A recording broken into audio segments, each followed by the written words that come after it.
आज लग्न सोहळ्याला हजेरी लावलेली आहे. या ठिकाणी संजय राऊत पण होते. एकमेकांकडे तुम्ही नमस्कार केला, बोलणं मात्र टाळल्याचं दिसलं. हे बघा, लग्न सोहळ्याचा कार्यक्रम होता आणि लग्न सोहळ्यामध्ये आता गुलाबराव वाघ आणि आम्ही किंवा आमचे सगळे आमदार महोदय, आमचं हे 85-86चं नातं आहे.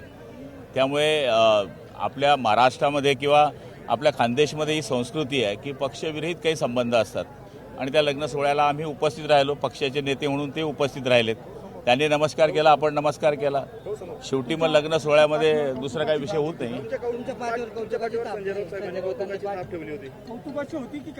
नाही, आता ते थाप कसली होती आता मला माहित नाही, पण थाप होती.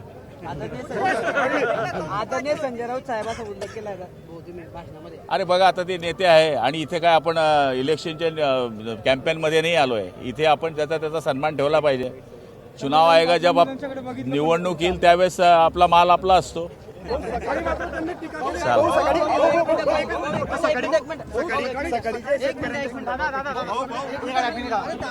यांची गाडी आहे.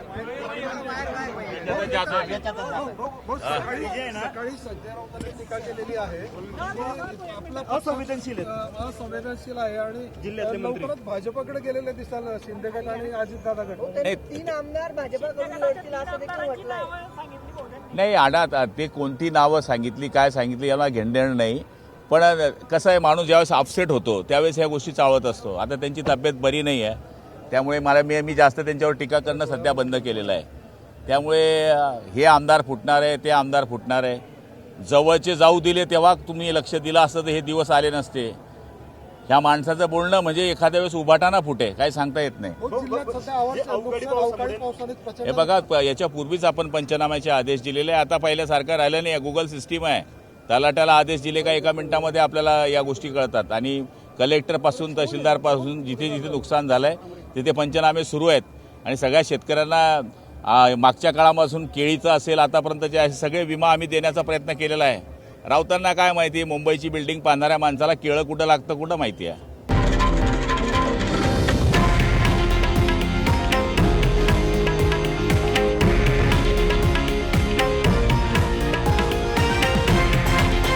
हे आहे देशातील नंबर 1 न्यूज नेटवर्क आणि आपण पाहत आहात TV9 मराठी, एकमेव.